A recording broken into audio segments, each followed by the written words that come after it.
చెప్పండి, దేశంలో ఓట్ల చోరీ జరిగిందని చెప్పేసి ఈ రోజు యూత్ కాంగ్రెస్ ఆధ్వర్యంలో పెద్ద ఎత్తున కార్యక్రమం చేస్తా ఉన్నారు. దీన్ని ఎలా చూస్తారు? ఇప్పుడు ఓట్ చోరీ ఉదంతా మన రాహుల్ గాంధీ గారు బయట పెట్టినారు. మీరు అందరికీ తెలిసిన విషయమే. ఓట్లు ఏ విధంగా చోరీ చేస్తున్నారు అంటే ఒక సాఫ్ట్వేర్ ని సృష్టించి ఆ సాఫ్ట్వేర్ తో ఓట్లను రిజిస్టర్ చేస్తున్నారు. అదే విధంగా ఇట్లా నమోదైన ఓట్లు ఆటోమేటిక్ గా ఎలక్షన్ రోజున పోల్ కావు. అవి ఎలక్షన్ అయిపోయిన తర్వాత రిజల్ట్ కంటే ముందు అవన్నీ ఓట్లు యాడ్ అయిపోయి రిజల్ట్ వస్తుంది. ఇటువంటి ఓట్ చోరీ ఉదంతాన్ని ఈ రోజు రాహుల్ గాంధీ గారు బయట పెట్టినారు. ఆ బయట పెట్టిన క్రమంలో బీహార్ ఎన్నికల ముందు బయట పెట్టడం జరిగింది. కానీ ప్రచారం అంటే దేశవ్యాప్తంగా దాన్ని ప్రచారం చేయడానికి మాకు తగిన సమయం లేకుండే. కానీ ఇప్పుడు ఆ ప్రయత్నాన్ని మేము దేశవ్యాప్తంగా ముమ్మరం చేస్తా ఉన్నాం. ఆ కార్యక్రమంలో భాగంగానే ఈ రోజు మేము మహానిరసన కార్యక్రమం చేపట్టాం. అంటే ఈవీఎంల వైఫల్యమే అంటారా, లేదంటే ఇప్పుడు ఎట్లా ఉన్నాయి?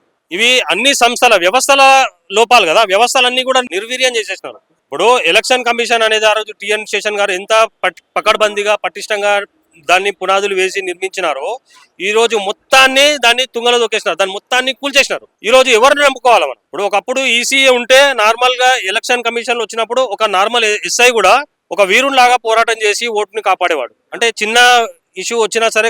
కానీ ఈ కాలంలో అటువంటి పరిస్థితుల్లో లేవు కదా. మనకు రాజ్యాంగం ఉన్నది, న్యాయస్థానాలు ఉన్నాయి కదా అన్న. న్యాయస్థానంలో ఉన్నా కానీ న్యాయస్థానాలను కూడా వీళ్ళు లోపరుచుకుంటున్నారు.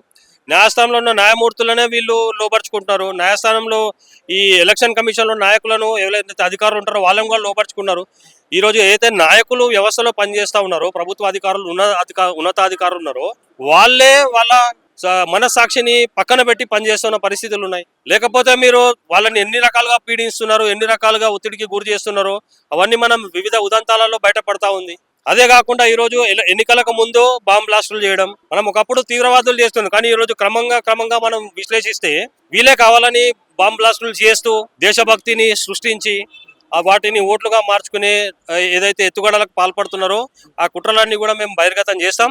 ఓట్ చోరీతో పాటు చాలా రకాలుగా కుట్రలు పడుతున్నాయి. ఇవన్నిటిని ఒక్కొక్కటిగా మేము బయటకు తీసుకొస్తాం. మీరు చేస్తున్నటువంటి ఆరోపణల మీద ఎలక్షన్ కమిషన్ ఆఫ్ ఇండియా ఎందుకు స్పందించట్లేదు అంటారు? వాళ్ళ ముఖ్య ఉన్నతాధికారులే కుమ్మక్క అయిపోయినారు కదా. ఇప్పుడు మనము బీహార్ లో కానీ ఎలక్షన్ లో కానీ కనుక చూసుకుంటే ఎవరైతే ఎన్నికల అధికారిగా నియమించినారో ఈయన అపాయింట్ అయిన తర్వాత సర్ కి ఉన్నతాధికారిగా ఎప్పుడైతే అపాయింట్ అయి ఉన్నారో అపాయింట్ అయిన 2 రోజులకే వాళ్ళ కూతురుకి మంచి ప్రమోషన్ వస్తుంది, వాళ్ళ అల్లునికి ఇంకొక ప్రమోషన్ వస్తుంది. సో ఇవన్నీ ఏ విధంగా జరుగుతున్నాయో మీరు అర్థం చేసుకోవచ్చు. ఎందుకు వస్తున్నాయి అంటే వాళ్లకు అనుకూలమైన మనిషి అక్కడికి వచ్చిన తర్వాత నీకు ఇది నాకు ఇది అని క్విట్ ప్రోకోలో భాగంగానే. అంటే క్విట్ ప్రోకో అనేది ఏంటంటే ఇంతకు ముందు ఏమనుకున్నాం, మనము ఆర్థిక లావాదేవీలకు సంబంధించి జరుగుతుంది అనుకున్నాం. కానీ ఇప్పుడు ఏమవుతుంది, నీకు ఈ పోస్ట్ ఇస్తాం, మాకు ఈ పని చేసి పెట్టాలి, ఈ పని చేసి ఇస్తాం, మీకు ఈ విధంగా తాయిలాలు, ఈ విధంగా ప్రమోషన్లు ఉంటాయి. మరి దాని ప్రకారం ఏం లావాదేవీలు ఇవన్నిటి మేము ఒక కన్నేసి ఉంచినాం. వీటన్నింటిపైన కూడా మేము పూర్తి విచారణ జరుపుతాం. మా పార్టీ పరంగా వీటన్నింటినీ కూడా మేము బహిర్గతం చేస్తాం. దేశ ప్రజలు రాహుల్ గాంధీని, ఇటు కాంగ్రెస్ పార్టీని నమ్మే పరిస్థితిలో లేరు. అందుకనే రాహుల్ గాంధీ ఓట్ల చోరీ అనే అంశాన్ని ముందటేసుకొని తిరుగుతా ఉన్నాడు అని చెప్పేసి అంటా ఉన్నారు. దీనికి ఏం చెప్తారు? ఓట్ల చోరీ అనేది వాస్తవమా కాదా? మేమైతే సాక్ష్యాలను, నిజంగా వివరాలను, ఏవైతే మన దగ్గర ఉన్న నిజాలను ముందుకు పెడుతున్నాం. అది నిర్ణయించాల్సింది జనాలు కదా, ప్రజలు కదా. ఈ రోజు బీహార్ లో గెలిచినారు. ఎందుకు గెలిచినారు అంటే బీహార్ లో నితీష్ కుమార్ ప్రభుత్వం ఆల్రెడీ ఉంది. నితీష్ కుమార్ ప్రభుత్వం ఆల్రెడీ కేంద్రంతో పొత్తులో ఉంది. సో జనాలు ఎవరు కానీ మాకు పనికొచ్చే నాయకుడు కావాలి, మాకు ఎవరు పనిచేస్తారని పట్టించుకున్నారు తప్పిస్తే ఈ ఓట్ చోరీ ఉదంతాన్ని పట్టించుకోలేదు. అంత మాత్రాన జనాలకి దేశం పైన ప్రేమ లేదనుకోవడం, వాళ్ళకేదో అనుకూలంగా మాకేదో వ్యతిరేకంగా అనుకోవడం మూర్ఖత్వం అవుతుంది. సరైన సమయంలో జనాలు ఎప్పుడు వాళ్ళకి బుద్ధి చెప్పాలో అప్పుడు బుద్ధి చెప్తారు.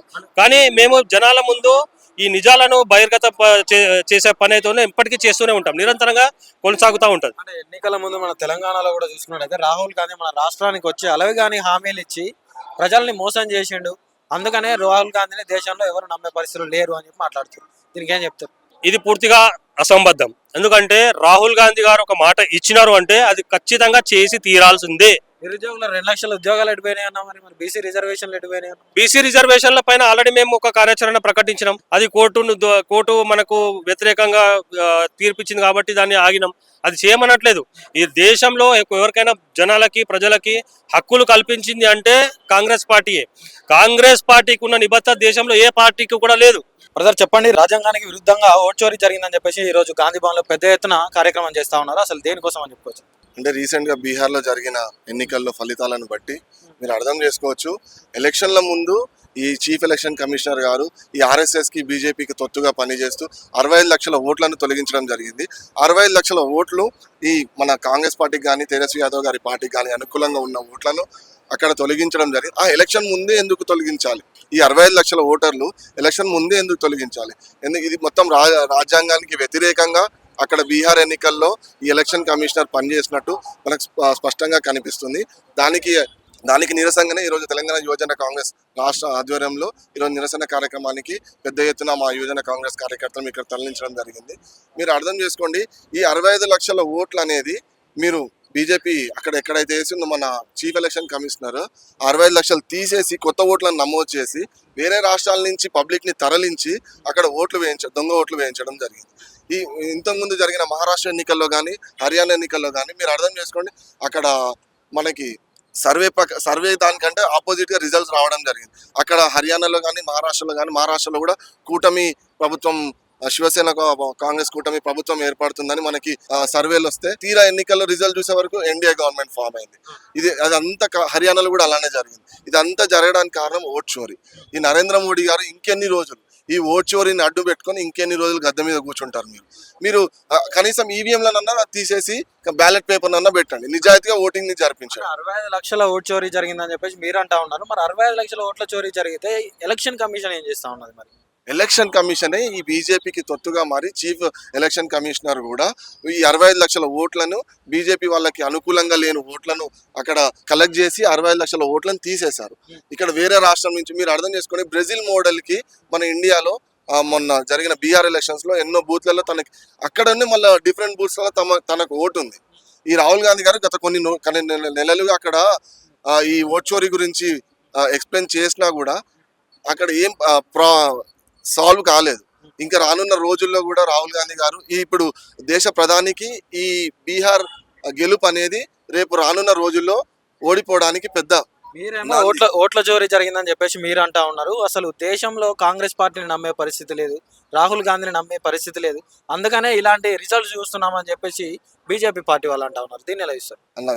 దేశంలో రాహుల్ గాంధీ గారిని నమ్మే పరిస్థితి లేదంటే మీరు అర్థం చేసుకోండి, సౌత్ లో ఇప్పుడు తెలంగాణలో గవర్నమెంట్ ఉంది. ఇక్కడ మొన్న రీసెంట్ గా జూబ్లీహిల్స్ ఎలక్షన్స్ జరిగినాయి. జూబ్లీహిల్స్ ఎలక్షన్స్ లో జెన్యూన్ ఓటింగ్ జరిగింది. నేను కూడా ఒక కార్యకర్తగా జూబ్లీహిల్స్ ఎలక్షన్స్ లో 10 రోజులు పనిచేసాను కాంగ్రెస్ పార్టీ కోసం, నవీన్ యాదవ్ గారి గెలుపు కోసం. అక్కడ జెన్యూన్ ఓటింగ్ జరుగుతూనే 25,000 మెజార్టీ వచ్చింది. వాళ్ళలాగా ఓట్ చోరీ మేము కూడా కాంగ్రెస్ పార్టీ కూడా ఎలక్షన్ కమిషన్ తోటి కుమ్మక్కై చేస్తుంటే మాకు ఎక్కడో 50,000 నుంచి 70,000 మెజార్టీ రావాలి. అంటే బీజేపీ కుమ్మక్కై మరి ఓట్ చోరీ చేస్తే ఇప్పుడు జూబ్లీహిల్స్ లో కూడా గెలిచేది కదా, మరి ఎందుకు గెలవలేదు? జూబ్లీహిల్స్ లో గెలిచే అంటే ఇక్కడ గవర్నమెంట్ లేదు. ఇక్కడ గవర్నమెంట్ లేకుండా ఇక్కడ అక్కడ పార్టీ కూడా ప్రతిష్టంగా లేదు. వాళ్ళకి లాస్ట్ టైం జనరల్ ఎలక్షన్స్ లో పోటీ చేస్తే లంకల దీపక్ రెడ్డి గారికి 25,000 ఓట్లు వచ్చాయి. మొన్న వాళ్ళకి అక్కడ స్ట్రాంగ్ లేక కాంగ్రెస్ పార్టీని ఓడగొట్టాలని బీఆర్ఎస్ బీజేపీ రెండు కుమ్మక్కై ఎంత విశ్వ ప్రయత్నం చేసినా కూడా కాంగ్రెస్ పార్టీని ఓడించలేకపోయాయి. రేవంత్ రెడ్డి గారు ఒక చిన్న కార్యకర్త లెక్క కాలు గజ్జ కట్టుకొని 7 కార్నర్ మీటింగ్లు పెట్టుకొని ఈరోజు కాంగ్రెస్ పార్టీ విజయానికి తన ముఖ్య పాత్ర పోషించాడు. మన 6 గ్యారంటీల విషయంలో కానీ కాంగ్రెస్ పార్టీ చేసిన సంక్షేమ పథకాలు, ఈ 2 ఏళ్లలో చేసిన అభివృద్ధి, దాన్ని ముందుకేసి ఎలక్షన్కి వెళ్ళినాం. బీఆర్ఎస్ లాగా లాజిక్ మిస్ అయ్యి ఇక్కడ బీఆర్ఎస్ నాయకులు కూడా ఓట్ చోరీ జరిగింది అంటున్నారు. బీజేపీ లాగా అక్కడ 65 లక్షల ఓట్లు తీసేసి కొత్త ఓట్లను నమోదు చేసి ఇక్కడ కాంగ్రెస్ పార్టీ అలాంటి పనికి పాల్పడలేదు. అంటే బై ఎలక్షన్స్ లో 7 సార్లు ప్రచారం చేసినటువంటి సీఎం గా రేవంత్ రెడ్డి గారిని చూసినాం మనం. అంటే ఓడిపోతే ఇజ్జత్ పోతుంది, పరువు పోతుంది అని చెప్పేసి డబ్బులు విపరీతంగా పంచారని చెప్పేసి వార్తలు వస్తా ఉన్నాయి. దీని ఏం చెప్తారు? డబ్బులు విపరీతంగా అది మాత్రం తప్పు. డబ్బులు ఇక్కడ ప్రజలు జూబ్లీస్ లో మన గెలిపించారంటే ఒకటే రీజన్, ఈ కాంగ్రెస్ పార్టీ చేసిన అభివృద్ధి పనులు, సంక్షేమ పథకాలు. రానున్న రోజుల్లో ఇప్పటి వరకు చేసిన అభివృద్ధి సంక్షేమాలు రానున్న రోజుల్లో ఇంకేం చేస్తారని ఒక కాన్సెప్ట్ తోటే ఎలక్షన్కి వెళ్ళాడు తప్ప అక్కడ లోకల్లో మేము గ్రౌండ్ లెవెల్లో పనిచేసినాం, మేము ఒక బూత్లో పనిచేసినాం. మాకు అక్కడ గ్రౌండ్ లెవెల్లో పబ్లిక్ కూడా కాంగ్రెస్ పార్టీకి చాలా అనుకూలంగా ఉన్నారు. బీఆర్ఎస్ గత 10 సంవత్సరాలు ఏం చేయలేదు, వాళ్ళకి ఎలాంటి పథకాలు అందలేదు. వాళ్ళకి అసలు జూబ్లీహిల్స్ మీరు వెళ్ళండి, రహమత్ నగర్ డివిజన్లో మేము పనిచేసాము. రహమత్ నగర్ డివిజన్లో స్లమ్ ఏరియాలో ఇంకా అక్కడ డ్రైనేజ్ ఫెసిలిటీస్, ఇంకా వాటర్ ఫెసిలిటీస్ చాలా. వాళ్ళకి 10 ఏళ్ళు మాగంటి గోపీనాథ్ గారు ఏం చేయలేదు 11 సంవత్సరాలు. వాళ్ళు అసలు మొన్న కూడా రీసెంట్గా ఎలా మాగంటి గోపీనాథ్ గారిని గెలిపించుకున్నారో కానీ ఈ 2 ఇయర్స్లో చాలా రియలైజ్ అయ్యారు. రియలైజ్ అయ్యి ఇప్పుడు ఉన్న గవర్నమెంట్ ఇంకా 3 ఏళ్ళు ఉంటుంది. ఇప్పుడు మనం ప్రభుత్వంలో ఉన్న క్యాండిడేట్ని గెలిపించుకుంటే తప్ప మనకి అభివృద్ధి జరగదు. బీఆర్ఎస్తో ఎలాంటి అభివృద్ధి లేదు. 11 ఏళ్ళు 11.5 సంవత్సరాలు చూసాం. కాంగ్రెస్ అభ్యర్థినే గెలిపించుకుంటే రేపు జూబ్లీ హిల్స్, రేపు ఎలాంటి రేమద్న డివిజన్ కానీ మీరు షేక్పేట్ డివిజన్స్కి వెళ్ళండి, అసలు మీరు చూస్తే ఎలాంటి చిన్న డెవలప్మెంట్ లేదు.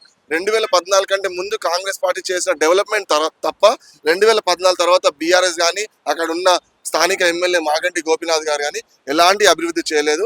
ప్రజలు కూడా కాంగ్రెస్ పార్టీతో అభివృద్ధి జరుగుతుందని చెప్పి కాంగ్రెస్ పార్టీకి ఈరోజు గెలిపించుకోవడం జరిగింది. నవీన్ యాదవ్ గారిని 25,000 మెజార్టీతో గెలిపించుకున్నారు. దేశంలో చూసుకున్నట్టయితే కాంగ్రెస్ పార్టీ మెల్లిమెల్లిగా కనుమరుగవుతున్న పరిస్థితి, మరి దీన్ని ఎట్లా ఇస్తారు ఎక్కడ అంటున్నారు? దేశంలో మొత్తానికి ఇప్పుడు మీరు అర్థం చేసుకోండి, ఈ బీహార్ ఎలక్షన్ ఎన్డీఏ కూటమికి రానున్న రోజుల్లో వాళ్ళ ఓటమికి నాంది. ఇక్కడ దీన్ని బేస్ చేసుకొని కాంగ్రెస్ అగ్రనాయకత్వం కానీ రాహుల్ గాంధీ గారు కానీ ఈ ఓట్ చోరీ విషయాన్ని ఇంకా బలంగా ప్రజలకి ప్రతి రాష్ట్రంలో తీసుకెళ్లడానికి ప్రణాళికలు సిద్ధం చేసుకుంటున్నారు. ఎన్నికల కంటే ముందే కూడా ఓట్ల చోరీ ప్రస్తావన తీసుకుని వచ్చింది రాహుల్ గాంధీ గారు. మరి బీహార్ లో ప్రజలు ఎందుకు నమ్మలేదు అంటారు మరి దీన్ని? బీహార్ ప్రజలు అంటే ఇక్కడ అర్థం చేసుకోండి, బీహార్ మీరు అక్కడ ఉన్న ఓటింగ్ పర్సంటేజ్ కంటే ఎక్కువ పోలే ఎక్కువ అంటే దీన్ని బట్టి ఏంది, వాళ్ళు ఓట్ చోరీ అనే ఒక విషయంతో ఈరోజు అధికారంలోకి వచ్చిర్రు తప్ప అదే జెన్యున్గా ఓటింగ్ జరుగుంటే, అదే ఈవీఎంలు కాకుండా బ్యాలెట్ పేపర్ మీద ఓటింగ్ జరుగుంటే తప్పకుండా అక్కడ మన తేజస్వి యాదవ్, రాహుల్ గాంధీ గారి కూటమి, కాంగ్రెస్ కూటమి అధికారంలోకి వచ్చేది. ఎన్డీఏ కూటమి అక్కడ ఓడిపోయేది.